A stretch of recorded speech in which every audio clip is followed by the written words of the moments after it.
you're gonna get a special joy.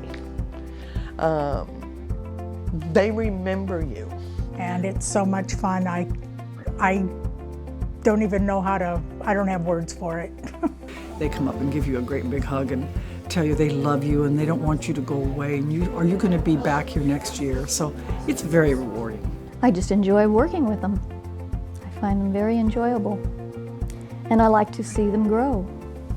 Makes you feel like you're doing something, you're contributing to the community, and it really gives you purpose and makes you feel proud.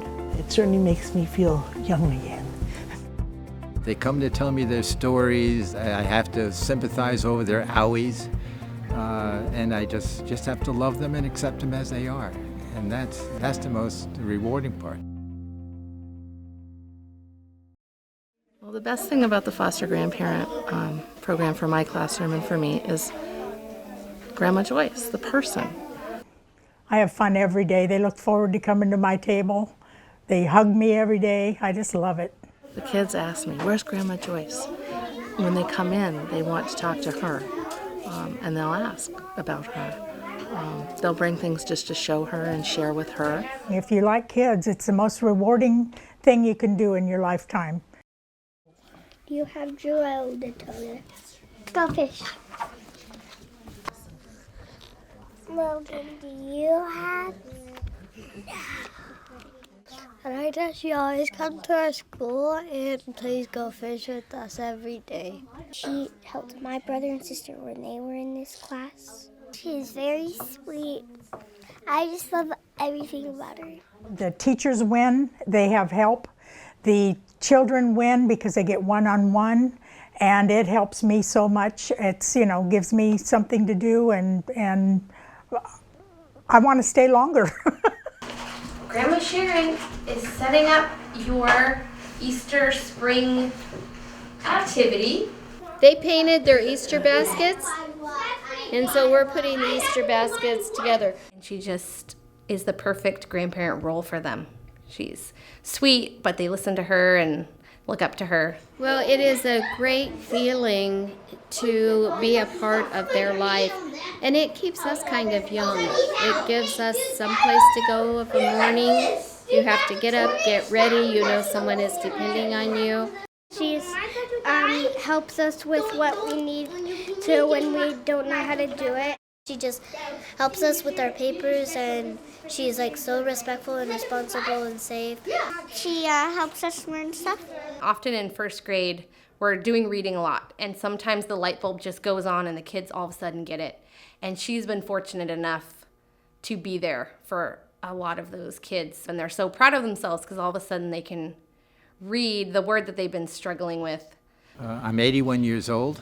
The reason I keep doing this is because I just love working with the kids. The water will drop inside. Where does it come? We spend time with them. That's what we foster grandparents do. We love them, we help them, we teach them as best we can, or we follow up on what the teacher teaches them, really. The first year I was a foster grandparent, the first class I went to in Laurel Lake, and the first day they brought a student in who just transferred in who was Mexican-American who had absolutely no English. And the teacher said, "Ralph, he's yours." And so for the whole year, he was my child. He was my care. He was my challenge. Basically, I taught him English, and he taught me Spanish. Now, my Spanish didn't do well, but he learned his English. I know it made an extraordinary difference in that boy's life and in mine. It was a terrible, horrible, no good, very bad day. Sometimes people are afraid that they're not intelligent enough to do this. Well, it's not intelligence. You just bring your life experience. I mean, all of us have had grandchildren. I have great-grandchildren. And I try to deal with these kids like I deal with my own grandchildren. You just love them, you accept them unconditionally, and you be there for them. And they respond. My goodness, do they respond. They just love you to death. Well, I work with 4th and 5th graders in a combined class. My job is to come in and support them and help them out with problems. And so I kind of gravitate towards the ones that are not getting their work done or have their heads down like they're not participating, and coax them along a little bit, try and get them back into attention with things and give them some help. Today was an art project, and it was just beautiful. They did pictures of trees, like cherry trees with the blossoms all glued on top of the brown stems that they had made with straws and water. In this particular group of kids, some of them are not trusting, and they often are the ones that have the hardest time at school.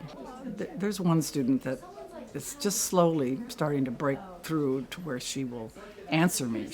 She's just very reserved, and so it's really rewarding to me that she's realizing that I am there to help and support her and give them a pat on the back. That time is so valuable and it's so rewarding. At the end of the day, when you go home, you know you've helped someone along that day. I think that's the one thing that I would put out there is you got a friend for life and you're changing a child's way. It's an everlasting memory for me and them. I come home tired, there's no doubt, but I come home with a satisfaction.